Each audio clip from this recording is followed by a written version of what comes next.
Hi and welcome to this episode 4 of Land Rovers Live. I'm Matt Cooper and as always with me, Jeremy Spencer. Hello. So coming up on this week's show, we've got a whole host of great features for you, including reviews. Yes, we're looking at some mobile phone holders, pretty boring stuff but absolutely necessary. Yeah. Later on we'll take a look at what happened when we sent our assistant producer, Amy, off to do some off-roading for the first time. I used to be a really good driver. But first, we better take a look at some news. Yep, and it's about the new Land Rovers, I suppose, isn't it? It is indeed. So we've got a limited edition Defender, haven't we? The demise of the Freelander. Yes. Don't understand that, but anyway, you'll no doubt explain it to me. Yes, I suppose I should. So we've got, at the time of shooting, no information actually. As usual. But we'll put a VT section about somewhere here that'll go through what the new Discovery Sport that looks like, and that's actually been unveiled tonight at midnight, Jem. You think being in Birmingham we could do a better job of this, wouldn't you? Yeah, well, we've shown some pictures of what we do know so far, and Yeah. we've spotted it around on the streets It's a a few small times. picture down here somewhere. Yeah. And here it is, the new Discovery Sport. For Land Rover, this props up the second leg of their three-legged strategy alongside the completed Range Rover line and eventually the Defender lineup. In coming shows, we'll bring you a lot more information on the Discovery Sport as we get hands-on with it.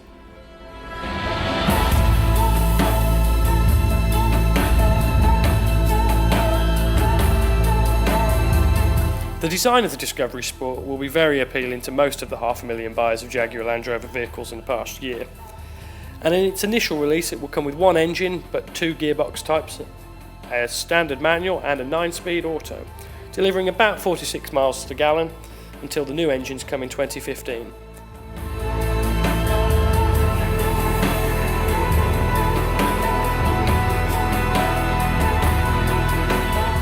To launch the Discovery Sport, Land Rover have partnered up with Virgin Galactic to give you and 3 friends a chance to win a trip into space. So and then, in other exciting news, we've got this Defender that you found, this limited edition Defender Africa, I believe. Oh, yeah. Well, I only stumbled across it because I thought it was a magnanimous gesture by JLR that they were going to make these Land Rovers and donate them to Africa. That's what I thought it was about, but it was just the name they gave to the style. Right. And the other slightly logical thing is that it's to celebrate 67 years of Defender, and they made 50. Not 67. Not 67. Unless they're keeping the other 17 back somewhere as a little Prezi for Press people. vehicles for us, maybe. Maybe. Maybe, okay. You can only pray. So they're available now, and pricing, do we know what they cost? I bet they're Haven't not got a cheap, clue. are they? No, they won't be cheap because they're.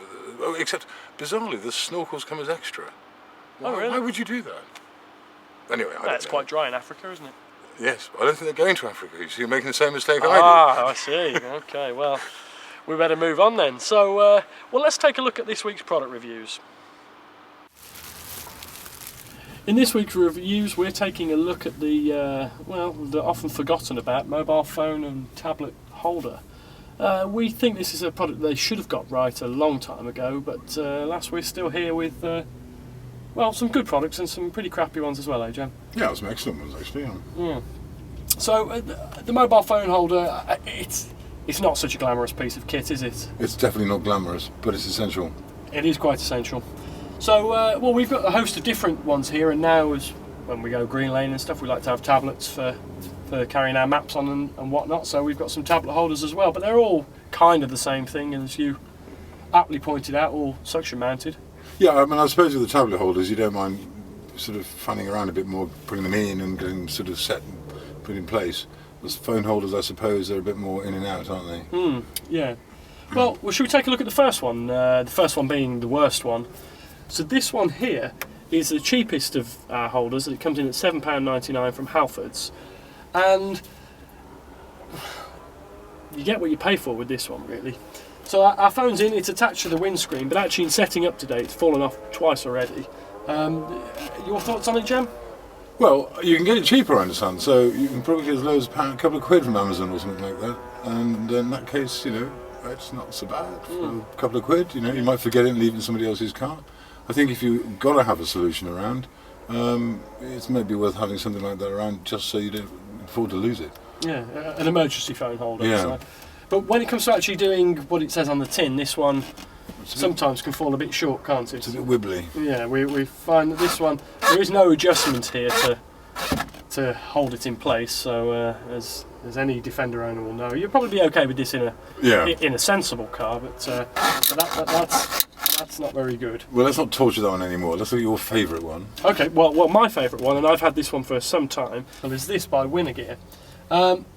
It's a really great mount, and I like it for really just one reason. It does all the things I'd expect it to quite well. It stays suckered onto the windscreen, and it holds the phone fairly steady.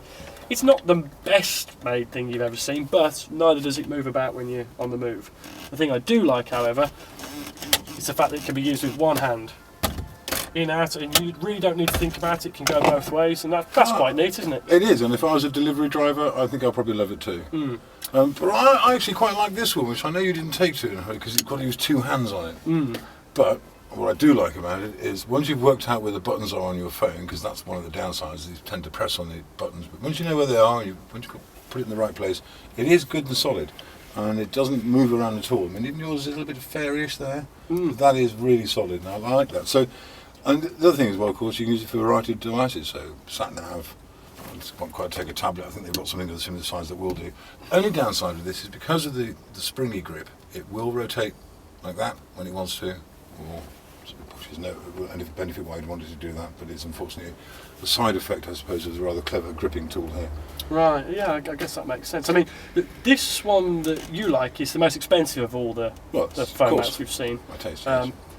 And I guess it's fair to say that, aside from this bit, it is certainly the best made. Yeah, well, it's one of the RAM products, and they have an excellent reputation for quality. Again, you pay for what you get, and it is quite pricey. But once you sort of tap into their range of stuff, you can add all sorts of bits and pieces to it. So we've got this cup holder here, which uses the same mount, the same ball joint here. And you can just drop that on. So it's an investment in kit over time. You get better with what you can add to it, whereas that's a one-shot job. It holds your phone very well, lets you take it out quickly. But I quite like the RAM stuff. It's a bit like stamp collecting. You can have other bits and pieces for Christmas as you move along. And I guess that like you say, that is the beauty of the RAM stuff. I mean, one of the things that we've got here is it uses the same ball joints, but this is actually a mount for a GoPro, again made by RAM, using the same components that are in there, which I believe you buy all this as a separate kit. So if you really wanted to, you could extend your phone out all on the different sockets out and have it right in front of your face if you wanted. Yeah, and of course if you wanted to use a camera on here for green laning or something, then that's job already done, isn't it? Yep, a 30-second job to just undo the screws here and replace it with a camera. Yeah, so for the delivery driver, I like that one. For the ambitious guy who's a lot of other things to do, I'm quite happy with the RAM. Yeah. So then we've got the tablet mounts there, which again I guess we're looking at a similar sort of thing. The first one with the smaller tablet on, though it will accept a bigger tablet, is this one, which is a Halford's jobby, and that one's $29.99. And it's not too bad, is it really? No, it's okay. It does rely on, they've sort of taken a bit of RAM's ball joint idea and then not really executed it all that well. So whilst it's okay, it does actually move around a bit, and that's tightened up pretty tight. So if you're using your memory map on there or something laying in, that will bounce around. Yeah. I've actually found the best way to use that one is to lower it down so it sits on top of your dash. But the sticker's good. That all holds on firmly, doesn't it? The sucker hasn't fallen off at all, and this is quite neat that it's all adjustable as well. So that this one's not quite so adjustable. I mean, you can adjust it by changing the screws at the back, so you can fit something to it. But I guess this is more expensive. It's certainly a lot firmer. Yeah, and that's made by the same guys as your other phone. This is RAM as well. Yeah, I mean, what I really like in a Land Rover for something like this, for iPad, is a clamp on here. Everything is suckered to a windscreen, but I guess that's the easiest way of doing it. I guess so. It's worth mentioning that all of the devices that we've seen here have actually just got one sucker cup on them, but the RAM tablet mounts, that's actually got two on the back, hasn't it? Yes, it has. And I don't think you probably end up pulling the windscreen out of this before that one came off. Yeah, that's pretty damn solid. In fact, that is incredibly solid. A toe from that. And the way we fitted it there is without any of the extension arms on, but as mentioned previously, all RAM gear comes, well, you would just buy the mounting plate that you want for the front. The rest of it is all separate. So we can build this up with arms going here forward and backwards, so your tablet can actually be mounted right off of that. So if you get bored, it's about playing with Lego, wouldn't it? Yeah. So I suppose we better take a look at, which one's your favourite out of all this stuff? Well, for the phones, I mean, I must admit, I'd be very hard pressed to spend 50 odd quid on a phone mount, unless I knew I was going to look after it and keep it for at least 10 years. But that is the one I definitely like for Christmas. Make a note. If I had to get something cheap, I can quite see the glory in that one. Yeah. But yeah, that would be the one I'd like the most. And I think I'd agree. Quality-wise, you can't beat this Ram one, can you? No. But for ease of use, I really like the Winner Gear one. Yeah, the only downside about it is if you do have a phone that has lots of buttons on the side, these are a bit of a nuisance. But I think that they must have lived with that somehow. Yeah. Okay, so these, all the Ram products, so we've got the GoPro holder, the phone mount, the tablet mount, the fancy cup holder, they're all available from the same place, I guess. That's mudstuff.co.uk. You can buy them as kits or in all their basic components. The Halfords jobbies are available, I guess, from Halfords. This one's $7.99, and we found this on Amazon for $1.99 since, or £1.50 or something or other. This one's £30, and that's not such a bad mount, is it? No, when you sit it next to this one, it does look a bit flimsy, but actually, for most purposes, it's pretty good. Yeah, it is. And I think you're right. If you put it on just a bit lower, it would have taken any wobble out of it just by sitting on the dashboard here. That's it. And the Winner Gear one is available for about £18, I think.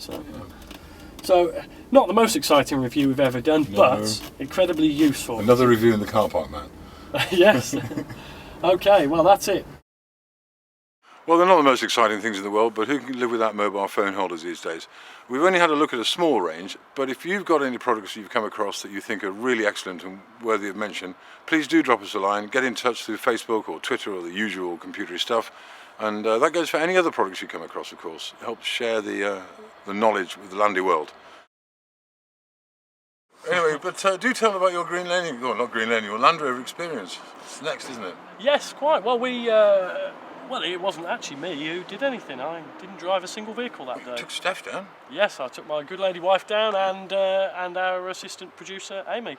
And did they enjoy it? I think so. Should we find out? Yes. So we're at London Land Rover Experience, and me and Steph are going to have our first time off-roading in a Defender.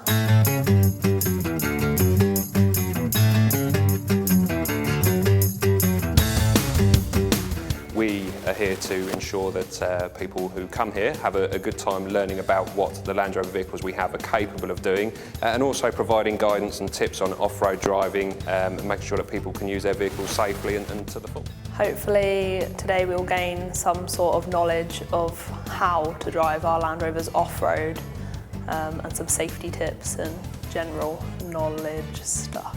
Fleet here, we have examples of all of the current Land Rover and Range Rover fleet, and most of our vehicles are less than 6 months old, so they're not adapted in any way for off-road driving. The only adaptation we have is one winch on one vehicle, and that's it. This will give you some idea of the angles and bits and pieces you can do without doing any damage to your car.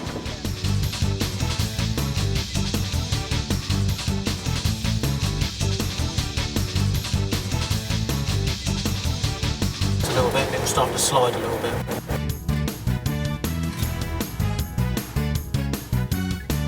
That has made my heart feel a bit funny. Just towards you a little bit. Yeah. Steer towards you a little bit. Okay. Now come around towards me gently. Keep your foot on the brake gently. Going out was really good. It was nice to learn the little techniques in the little training area, and then go out and actually take them off-road on some like farm muddy fields, and yeah, it was really good, like stopping on hills, and that really helped. I think the hill braking really helped me, and just the brake, just all the pedal control really. And I've never used diff before, and we used that like the entire way around, and just to see that in action was really good. We also have something that's called steering for traction as well. Now, steering for traction is where you're looking for the grip either to the left or to the right of the track. So sometimes you might need to wiggle the steering wheel from left to right a little bit when you're going up the hill. We started off rolling backwards in a couple of places. We only go forwards when we pull away now, so that's good. Steering is getting better as well.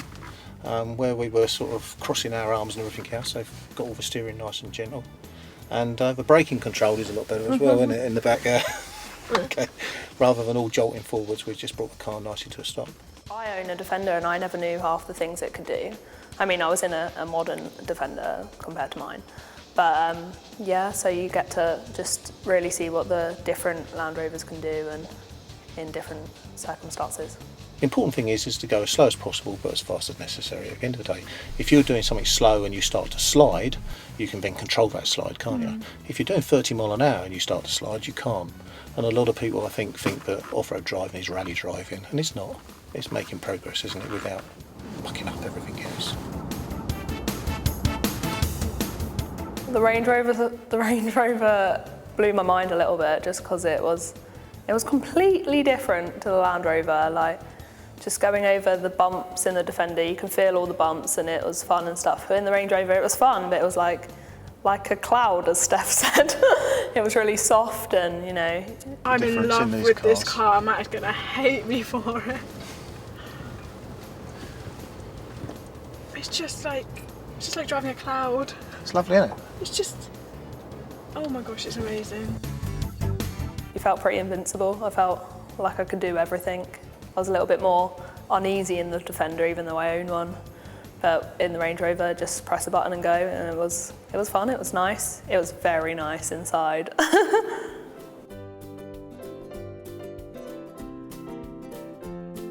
It's absolutely more than just a driving. You know, it really is to ensure that Land Rover owners, or potentially prospective Land Rover owners, really get the most out of their vehicle, really sort of understand what's going on, why it's going on, and how they can use it to make their driving experience more fun, certainly safer, and really get the most out of the vehicle that they've invested in.